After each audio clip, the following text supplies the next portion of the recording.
श्री गणेशाय नमः। नारायणं नमस्कृत्यं नरं चैव नरोत्तमः देवी सरस्वती व्यासं ततो जयमुदीरयते।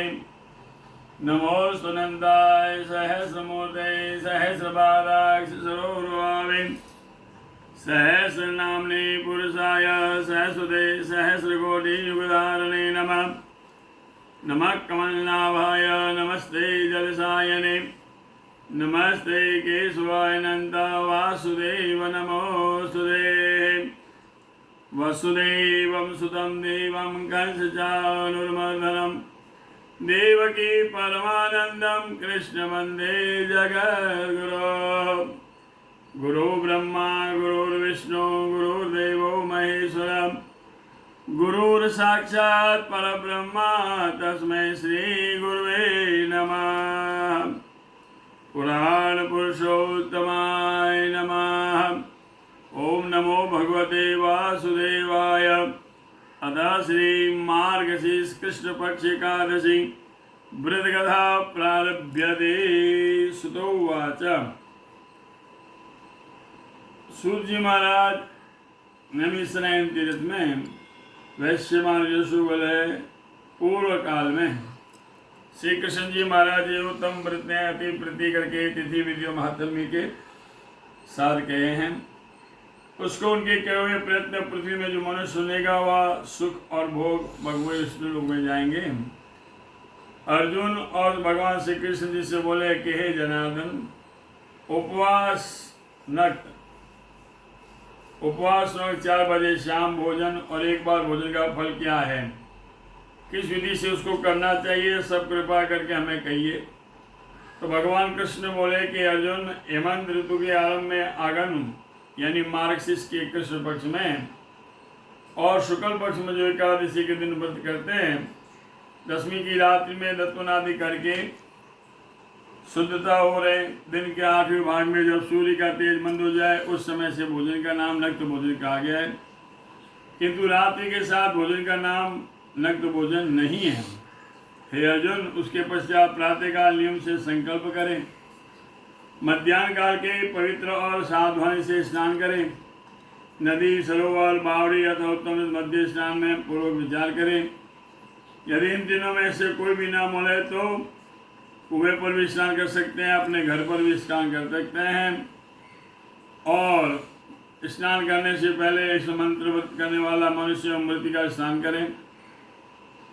अति चोर पाखंडी मिथ्यावादी अबादी देवता वेद और अपान ब्राह्मण के निंदकों से बातचीत न करें। दुराचारी माता भगिनी तथा इसे घमन से करें। दूसरे का द्रव्य, दूसरे की स्त्री तथा देवता का धन हरण करने वाले मनुष्य के साथ भी भाषण नहीं करना चाहिए। तो हे अर्जुन, उस दिन रात्रि में भक्ति उचित से जागरण करें, ब्राह्मणों को नमस्कार करें, दक्षिणा देकर संतुष्ट करें। धर्मात्मा मनुष्य कृष्ण और शुक्ल पक्ष दोनों पक्षों में भेद नहीं करना चाहिए। इस प्रकार इस व्रत करने का जो फल होता है उसको सुनो। शंखोद्वार क्षेत्र में स्नान करने वाला गदाधर के दर्शन का जो मनुष्य फल है वो मनुष्य को प्राप्त होता है, वो लक्ष्य गुणा हो जाता है। अर्जुन, संक्रांति में दान देने का फल 4 लाख गुणा होता है और सूर्य चंद्र में ग्रहण में कुरुक्षेत्र में जो फल होता है वह एक फल एकादशी का व्रत करने वाले मनुष्य को भी प्राप्त हो जाता है। और अश्वमेध यज्ञ का जो फल है वह 100 गुना फल एकादशी का व्रत करने वालों को प्राप्त होता है। महाराज, जिसके घर में 60 सहस्र व्रत 1 लक्ष्य तपस्वी नित्य भोजन करते हैं उसकी जितना पुण्य होता है उतने एकादशी का व्रत करने से पुण्य प्राप्त होता है। गौदान करने से जो फल मिलता है वही पुण्य एकादशी का व्रत करने वाले को मिलता है। जो व्रत वाला दिन होता है, जिसके घर में दिन नित्य 10 और से ब्राह्मण भोजन कर उसके 10 गुना फल एकादशी के व्रत करने वाले को प्राप्त होता है। तो है अर्जुन, उपवास के दिन 1 बार रात्रि में भोजन करें। इस प्रकार जो भी व्रत करना उचित है, यम नियम तीर्थ दान और यज्ञ तभी तक करते हैं जब तक एकादशी का व्रत नहीं करते। इसलिए संसार में दले मनुष्य को एकादशी का उपवास अवश्य करना चाहिए। हे अर्जुन, ध्यान से सुनो, एकादशी का भोजन न करें, शंख से जल न पीवे, न शुक्र तथा मत्स्य को मारे, न सब व्रतों में ये उत्तम बताए गए हैं। 1000 की आवा यज्ञ भी एकादशी के समान नहीं है। तो अर्जुन बोले कि हे देव, सब तिथियों में एकादशी को आपने पवित्र कैसे कहा? उसकी कथा मैं सुनना चाहता हूँ। तो भगवान कहते हैं कि हे अर्जुन सुनो, सतयुग में देवताओं को कष्ट देने वाला अत्यंत अद्भुत भयानक मूर नामक दैत्य हुआ। वह बड़ा अद्भुत महारौद्र समर देवताओं को भय देने वाला प्रतापी दैत्य था। इंद्र आदि सब वसु, ब्रह्मा, वायु, अग्नि भी अब उनके वश में था। तब इंद्र ने उसका सब वृतांत शंकर भगवान से कहा। हे देव, सब देवता लोग आपके लोक में निरंकार गिरकर पृथ्वी पर भ्रमण कर रहे हैं। हे देव, आप देवताओं की कौन सी दशा होने वाली है, इसका उपाय बताइए। तब महादेव जी बोले कि हे देवताओं, मैं श्रेष्ठ देवेंद्र तथा जगतपति शरणागत रक्षक गरुड़ भगवान है, वहाँ आप जाओ, जो कि जगतपति शरणागत रक्षक है, परित्रता परायण है। इसी प्रकार शिव जी की वाणी सुनकर देवता लोग इंद्र आदि अपने गणों और देवताओं सहित भगवान जहाँ सोए हुए क्षीर सागर में जगतपति भगवान को जल में सोए देखकर इंद्र ने हाथ जोड़कर स्तुति की। हे देवताओं, वंदित पुरुषोत्तम, आपको नमस्कार है। दैत्यों से भयभीत यह सब देवतागण मेरे साथ आपकी शरण में आए हैं। हे जगन्नाथ, आप शरण और कर्ता कारक है। सब लोगों की माता और संसार के पिता आप ही हो। सबको उत्पन्न पालन नाश करने वाले आप हो। हे प्रभु, आप देवताओं के सहायक और शांति देने वाले हो। आप पृथ्वी आकाश संपूर्ण संसार के उपकारी हो। आप स्वयं ब्रह्मा, रुद्र और तीनों लोक के पालन करता हो। आप सूर्य, चंद्रमा आदि सभी आप हो। हे जगतपते, अपने लोक में भ्रष्ट होकर पृथ्वी पर ये देवता लोग भ्रमण कर रहे हैं। इंद्र की बात सुनकर विष्णु भगवान बोले कि वह मायावी दैत्य कौन है जिसने इस देवताओं को जीत लिया है? उसका स्थान, नाम, बल क्या है? इसको आश्रय क्या है? हे मधवन, यह सब निर्भय होकर कहो। तब इंद्र बोले कि हे भगवान, हे देवादिदेव, भक्तों के ऊपर न करने वाले, ब्रह्मवंश में पहले यह उग्र देवताओं को दुख देने वाला नाड़ीजंग नाम का दैत्य उत्पन्न हुआ। उसका महाबली विख्यात मूल नामक पुत्र हुआ और चंद्रवती नाम उसकी शेष नगरी है।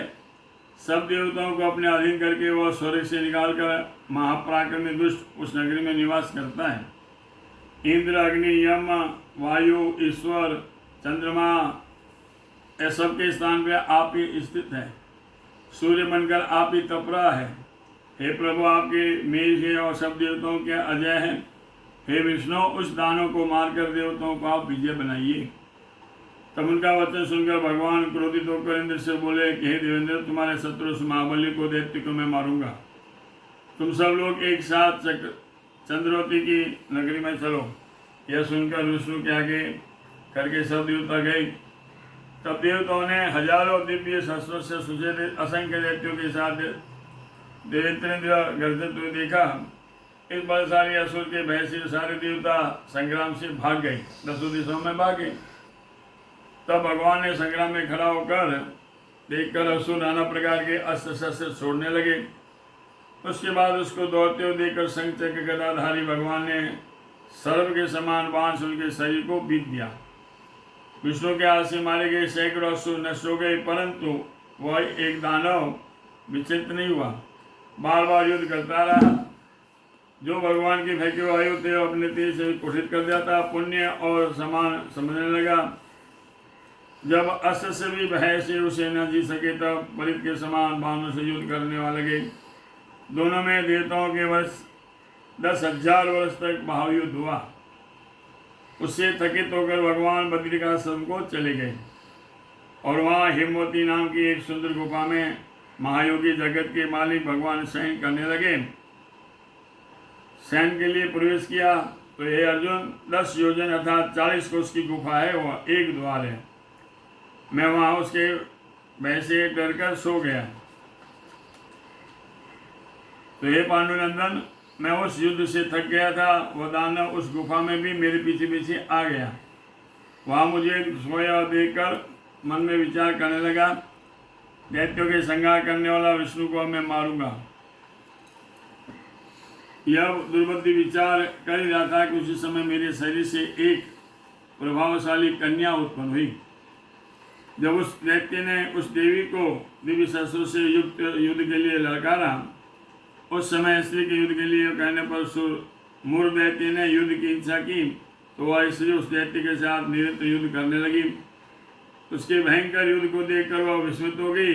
ऐसे भयानक कन्या जिसके बनाई है, जो अति प्रबल ब्रह्मपात कर रही है, ऐसे कहकर वह दानव उस कन्या के साथ युद्ध करने लगा। तो उस महादेव ने उस बलि दैत्य को तुरंत रथ सहित उसके क्षण मात्र में उसके सब अस्त्र शस्त्र काट दिए। जब वह बाहु में शस्त्र लेकर महाबल पूर्वक दौड़ा, तब देवी ने उसकी छाती में एक घूसा मारा और उसे गिरा दिया। वह फिर उठकर कन्या को मारने लगा, दौड़ने लगा। देवी ने क्रोधित उसका सिर काट दिया। क्षण मात्र में उस असुर को भार कर पृथ्वी में गिरा दिया। सिर कटा हुआ दैत्य भयभीत हुए हम लोग में चला गया और उसे बचे असुर भी दिन बहता पाताल लोक में भागे। तब भगवान उठे और अपने सन्मुख मरे दैत्य को देखा। कन्या को अपने सामने नम्रतापूर्वक दोनों हाथ जोड़े खड़ी होकर देखकर जगत स्वामी विष्णु भगवान विस्मित होकर प्रसन्न मन से पूछने लगे कि हे देवी, तुम कौन हो? दुष्टात्मा दैत्य को जिसने कि गंधर्व इंद्र पवन सब देवताओं को जीता किसने मारा? जिसे लोकपाल नागों के कीड़ा में भी जीत लिया, परंतु गुफा में मैं डरकर आकर सहन करने लगा। किसकी दया से भाग गया हुआ सुरक्षित हुआ? कन्या बोली, हे प्रभु, मैं आपके अंश से उत्पन्न हुई हूँ, मैंने ही दैत्य को मारा है। हे हरि भगवान, आपको यह सहन करते देखकर मारने को उद्यत हुआ। इस त्रिलोकी के कंटक ऐसा विचार जानकर मैंने इस दुरात्मा दैत्य को मारकर देवताओं को निर्भय किया। सब शस्त्रों के भय देने वाली मैं आपकी महाशक्ति हूँ। त्रिलोकी की रक्षा के लिए मैंने उस भयंकर दानव को मारा है। हे प्रभु, इसी दानव की नियत देखकर आपको क्या आश्चर्य हुआ है, सो मुझे कहिए। तो भगवान बोले कि आनंदे, मैं असुर के मारने से तेरे ऊपर बड़ा प्रसन्न हूँ। देवताओं को आनंद हुआ और वह दुष्टपुष्ट हुए। तूने जो देवताओं की भलाई की है, इसे तीनों लोक में आनंद छाया हुआ है। हे आनंदे, तुमसे मैं प्रसन्न हूँ। हे समुद्रे, वर मांगो, मैं तुझे ऐसा वर दूंगा जो देवताओं की दुर्लभ है। कन्या बोली, हे देव, यदि आप संतुष्ट है तो यदि आप मुझे वर देना चाहते हैं तो ऐसा वर दीजिए जिससे व्रत करने वाले मनुष्य को मैं पापों से छुड़ा सकूं। उपवास का जो फल है उसे आधा फल नग्न भोजन करने वालों को और उसका आधा फल एक बार भोजन करने वालों को, इस प्रकार दिन भर भक्ति से इंद्रियों को वश में करके जो व्रत करता है वो वैष्णव स्थान अर्थात बैंकुट में सैकड़ों करोड़ कब तो निवास कर रहे हैं। जिद्यादि होकर उस व्रत करने वाला नाना प्रकार के जो लाभ है, तो हे भगवान, आपके प्रसाद से मुझे वह वरदान मिले। जो मेरा उपवास करे, व्रत करे, एक बार भोजन करे, इस पर व्रत करने वाले को हे जनार्दन आप धर्म धन और मुक्ति देवे। तो भगवान बोले, हे कल्याणी, तुमने जो कुछ कहा है वही सब होगा, तथास्तु। और जो लोग मेरे भक्त हैं, जो नर तुम्हारे भक्त हैं, वे तीनों लोकों में प्रसिद्ध होकर मेरे निकट निवास करेंगे। पराशक्ति तो एकादशी के दिन उत्पन्न हुई है, इसे तेरा नाम है एकादशी। तेरा नाम एकादशी है। मैंने तेरे व्रत करने वाले का सब पाप भस्म करके नाश करने वाला पद दे दूंगा। तृतीया, अष्टमी, नवमी, चतुर्दशी तिथि एकादशी सबसे अधिक प्यारी है। मैं सत्य कहता हूँ, सब तीर्थों से दान और सब व्रतों में अधिक पुण्य एकादशी का व्रत है। भगवान उसके ऐसा व्रत प्रदान करके उस स्थान से अंतर ध्यान हुए और तब एकादशी तिथि दृष्टपुष्ट हुई, सब में संसार में पूजनीय हुई। तो यह अर्जुन, जो मनुष्य एकादशी का व्रत करते हैं उनके शत्रुओं को नाश मैं करूँगा, परम गति मैं दूंगा। और जो एकादशी महाव्रत को करेंगे उसके विघ्नों को मैं नाश करूँगा, सब सिद्धियों में मैं दूंगा। हे कुंती पुत्र, इस प्रकार एकादशी की उत्पत्ति हुई है। ये एकादशी सर्वदा संपूर्ण पापों को नाश करने वाली, संपूर्ण सिद्धियों को देने वाली परम पवित्र यह तिथि है। संसार में उदय यही अर्जुन शुक्ल पक्ष कृष्ण पक्ष का भेद नहीं करना चाहिए, दोनों पक्ष की व्रत अयोग्य है। द्वादशी युक्त एकादशी सबसे उत्तम है। सब व्रतों में सब व्रतों के करने का अंतर न करना चाहिए, क्योंकि दोनों पक्ष की तिथियां एक समान हैं। एकादशी का जो मनुष्य करते हैं गरुड़ भगवान के वैकुंठ पद में प्राप्त होते हैं। राजेंद्र, एकादशी के मध्याकाम द्वादशी दोनों तक स्नान पूजन दान करें, होम करें आदि कार्य करना चाहिए। यदि कोई महासंकट में पड़ा हो तो द्वादशी में जल से पालन कर ले, पुनः भोजन कर ले। पुनर्भोजन का दोष न होता है। विष्णु की भक्ति करने वाले विष्णु भक्ति सुख से जो मनुष्य सुंदर मंगलदात्री कथा को दिन रात सुनते हैं, करोड़ों कल्पना विष्णु लोक में अर्थात वैकुंठ लोक में आनंद करते हैं। जो मनुष्य महात्म्य का एक पद भी सुन लेता है उसके ब्रह्मत्यादि सब पाप दूर हो जाते हैं, क्योंकि वैष्णव धर्म एकादशी के समान सनातन धर्म प्राचीन व्रत कोई नहीं है। जय जय श्री भविष्योत पुराणे श्री कृष्ण अर्जुन संवादे मार्गशीर्ष कृष्ण पक्ष एकादशीवत महात्म्य श्री कृष्णार्पण वस्तु। बोल कृष्ण कन्हैया लाल की जय। सुधर्मो राघवंशो धर्मो दस्करंजरः एवं वदन्ति लोकानां यतो धर्मस्ततो जयः। तिथिवारं च नक्षत्रं योगं करणमेव च पंचांगम सुनते नित्यम गंगा स्नानम फलम लभेत। आज आए करके ठाकुर जी मिक्सर है कृष्ण पक्ष एकादशी मंगलवार हस्त नक्षत्र उत्पत्ति एकादशी व्रत सर्वे सर्वाः काल बारस बुधवार पहली 13 गुरुवार प्रदोष व्रत, दूसरी 13 शुक्रवार, 14 शनिवार, अमावस्या रविवार, चंद्र दर्शन एकम सोमवार। मंगलम भगवान विष्णु मंगलम गरुड़ध्वज मंगलम पुंडरीकाक्ष मंगलायस्तनोवर। सब भक्तों ने पंडित कमल व्यास चेन्नई जय श्री कृष्ण।